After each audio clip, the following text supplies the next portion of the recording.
Hello আমি আশা করি তোমরা সবাই অনেক অনেক ভালো আছো। আসলে আমি সরি, আমি বলেছিলাম পার্ট 8 কালকে দিব, কিন্তু কালকে দিতে পারিনি, আমার ঘুম পাইছিল, তার জন্য ঘুমাইছি, তার জন্য আমি রিয়েলি সরি। আর এই আপুটা বলেছে এই আপুটার কমেন্টটা যেন স্পেশাল করি। আপু নাও করে দিলাম তোমার কমেন্টটা স্পেশাল। আর এই আপুটাও বলেছে এই আপুটার কমেন্টটা যেন স্পেশাল করে, আপু করে দিয়েছি। চলো এবার গল্প ফিরি। বান্ধবীটা কি প্ল্যান করেছে আমি তো কিছুই জানি না। ওদিকে সুগা ভাইয়া কিছুক্ষণ ভেবে বুঝতে পারলো যে সাদা বিড়ালটাকে। বুঝতে পেরেই সুগা ভাইয়া হু হা করে হাসতে হাসতে ওয়াশরুমে চলে গেল শাওয়ার নেওয়ার জন্য। সে তো মুখ ফুলিয়ে নিজের রুমে চলে গেল এবং নিজের ফোনটা খুঁজতেছে রোজকে ফোন দেওয়ার জন্য। এরপর তে ফোন খুঁজে পেয়ে রোজকে ফোন দেয়। রোজ না রোজ, থুরি রোজ জলদি বাসায় আয়। 5 মিনিট দাঁড়া, আমি প্রায় রেডি হয়ে গেছি, জাস্ট একটু আইলিশ লাগিয়ে নেই। এই আইলিশ ফিলটা কি রে? তুই কি জানিস তুই মেয়ে জাতির কলঙ্ক? মানে কলঙ্ক হতে যাব কেন রে? কেন আবার? মেকআপ তো আল্লাহর রাস্তে করিস না, মেকআপ করতে কি কি লাগে তাও তো জানিস না। তুই মেয়ে না ছেলে? মাঝে মাঝে আমার ভীষণ ডাউট হয় জানিস। এক চর মেরে তোর সব দাঁত ফেলে দেবো শয়তানি মাইয়া।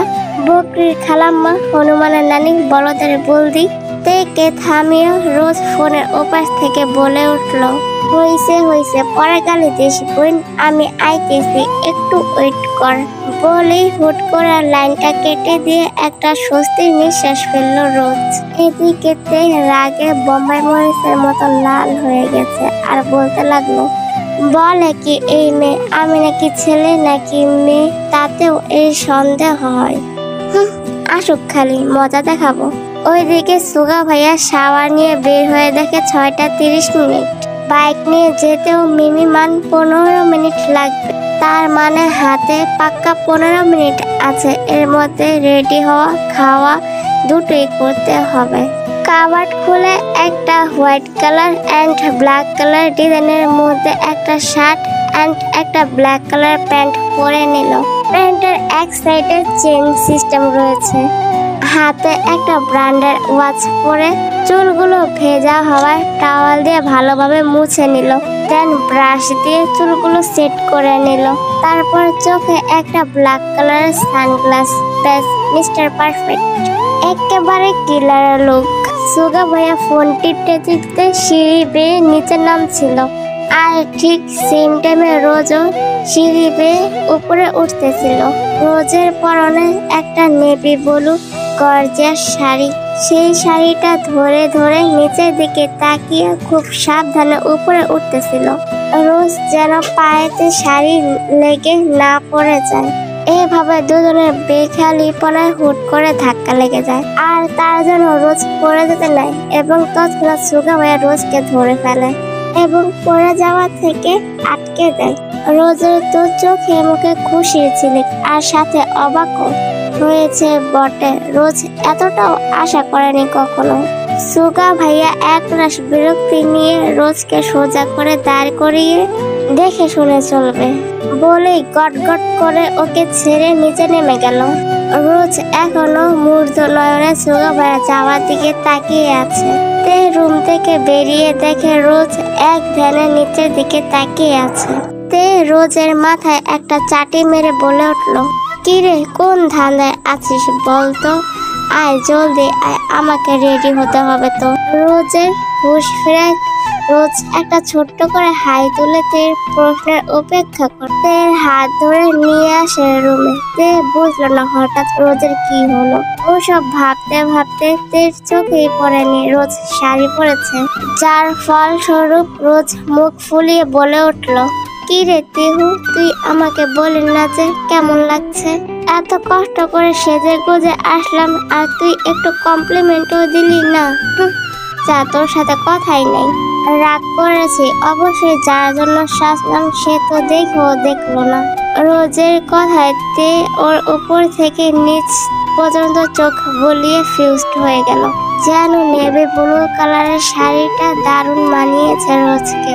সব মিলিয়ে রোজকে যেন একটা নীলপরীর মতো লাগছে। মনে এক হয়েও মুখে আরেক হয়ে রোজকে খেপানোর উদ্দেশ্যে বলে উঠল, কি রে এইসব পেতনি সেজেছিস কেন? আল্লাহ গো, ভয় পাইছি আমি। কি আমাকে পেতনির মতো লাগছে এটা বলতে পারলি তুই? বলেই মন খারাপ করে ফেললো রোজ। তে যদিও মজা করে বলেছে, বাট রোজ যে সিরিয়াস ভাবে নেবে তাতে ভাবেনি। তাই তে মজা না করে সিরিয়াস মোডে বলে উঠল, না রে, মজা করছিলাম, সত্যি খুব সুন্দর লাগছে। আজ যে কত ছেলের মনে আগুন ধরাবে তুই ভাবতেই খুব এক্সাইটেড ফিল হচ্ছে। হয়েছে হয়েছে, আর পাম দিতে হবে না তোকে, বস, এবার তোকে শাড়ি পরিয়ে দিই। কোনটা পরবি বলতো? আলমারি ভর্তি তো শাড়ি, কিন্তু একটাও তো জীবনে পরিস নেই। তুই দাঁড়া, আমি দেখছি। বলে হুট করে আলমারি খুলে আপন মনে শাড়ি খুঁজতে ব্যস্ত হয়ে পড়ে রোজ। তেও বেশ বুঝতে পারছে রোজ আজ ওকে শাড়ি পরিয়েই ছাড়বে। যাক, এতদিন পর শাড়ি পরার শখটা মেটাতে পারবে। শুধু কিনেই রেখে দেয়, পরা আর হয় না। রোজ একটা ব্ল্যাক কালারের জর্জেটের শাড়ি বের করলো, যেটার উপরে হোয়াইট কালার পাথরের ভারী কাজ আছে। বলতে গেলে শাড়িটা তের খুব পছন্দের, তারপর আবার ব্ল্যাক কালারের ফেভারিট কালার তের। রোজের চয়েস আছে বলতে হবে। রোজ থেকে শাড়িটা পরিয়ে দিল, সাথে ম্যাচিং ব্ল্যাক অ্যান্ড হোয়াইট কালারের জুয়েলারি।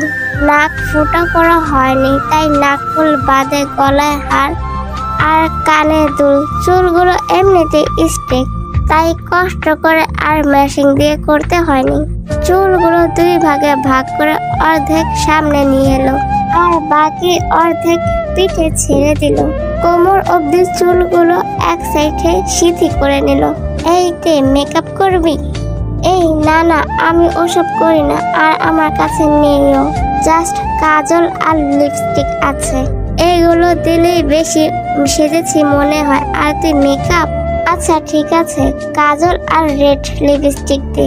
তেও মুচকি হেসে চোখে কাজল আর হালকা রেড লিপস্টিক নিল। ব্যাস, তের সাজ কমপ্লিট। নিজেকে আয়নায় দেখে এক দফা ক্রাশ খেয়ে গেল তে। উফ, কি সুন্দর লাগছে। এই রোজ, না রোজ, আয়নায় দেখতো, এটা কি আমি? না মহারানী, ওটা ভূত। চল এবার যাওয়া যাক, 9টা বেজে গেছে। চল। ভার্সিটি একদম ঝকঝক করছে, অনেক সুন্দর করে সাজানো হয়েছে। পুরো ক্যাম্পাসটা চোখ বোলাতে বোলাতে তের চোখ এক জায়গায় আটকে গেল। এটা কি সাদা বিড়াল? হাই, কি লাগছে। হোয়াইট শার্ট, তার উপর আবার ব্ল্যাক কোটি। সিল্কি চুলগুলো ওঠানামা করছে যেন পেস্ট্রি কেক। উফ, উনি লোকগুলোকে কাজ বুঝিয়ে দিচ্ছে। তে হা করে ভাইয়াকে দেখছে। হঠাৎ রোজের হ্যাচকা টানে তের ধ্যান ভাঙে। রোজ তের হাত ধরে হাঁটা শুরু করে দিয়েছে। হাঁটতে হাঁটতে তে হঠাৎ অনুভব করে তের শাড়ি লুজ হয়ে যাচ্ছে। এই রে, পিন লাগাতে ভুলে গিয়েছিলাম। এই জর্জের শাড়ি তো এমনিতেই সামলানো যায় না। তে হাঁটা থামিয়ে শাড়ির দিকে তাকানো মাত্রই কেউ ঝড়ের গতিতে এসে তের হাতটা টান দিয়ে একটা ফাঁকা রুমে নিয়ে যায়। এত তাড়াতাড়ি হলো যে তে কিছুই বুঝে উঠতে পারলো না। তে ভয়ে চোখ মুখ খিচে বন্ধ করে রেখেছে। কিছুক্ষণ পর তে চোখ পিট পিট করে খুলতেই সামনে তাকাতেই দেখে তের জম তের দিকে অগ্নি দৃষ্টিতে তাকিয়ে রাগে ফুসফুস করছে। যা দেখে তে শেষ। আপনি আপনি আমাকে এখানে এনেছেন কেন? আমাকে ছেড়ে দিন প্লিজ। Just shut up. যেটা সামলাতে জানো না সেটা পড়তে যাও কেন? Damn it. এখন যদি সবার সামনে শাড়িটা খুলে যেত তখন তো আমার প্র্যাকটিস নিয়ে টানাটানি শুরু হয়ে যেত। আঙ্কুক ভাইয়ার গর্জন শুনলে তের বুকের ভিতর মনে হচ্ছে কেউ ড্রাম বাজাচ্ছে। গলা শুকিয়ে যাচ্ছে, কিন্তু তে ভাবছে, ধুর বাবা, শাড়ি খুলে গেলে যা যাবার আমার যাবে, ওনার প্র্যাকটিস যাবে কেন? কথাটা না বুঝতে পেরে উল্টা প্রশ্ন করলো তে। আমার শাড়ি খুলে গেলে আপনার কি? যা যাবার তো আমার যাবে, তাই না? তো আপনার সম্মান নষ্ট হতে যাবে কেন? তের কথা ঠিক বুঝলেন কিনা তাদের জানা নেই। তবে ওনার ঘাড়ে আর কপালের রগ ফুলে উঠলো নিমেষেই। ওনার চোখ দিয়ে লাভা বেরোচ্ছে, উনি রেগে গিয়েছেন।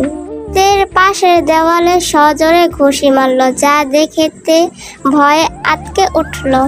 ভাইয়া রাগে ফুস ফুস করতে করতে বলে উঠলো, হে ইউ লিসেন, সুগা তোমার ভাই, আর তোমার সম্মান হানি হওয়া মানে সুগার সম্মান হানি হওয়া, আর সুগার সম্মানে দাগ লাগা মানেই বুঝতে পারছো।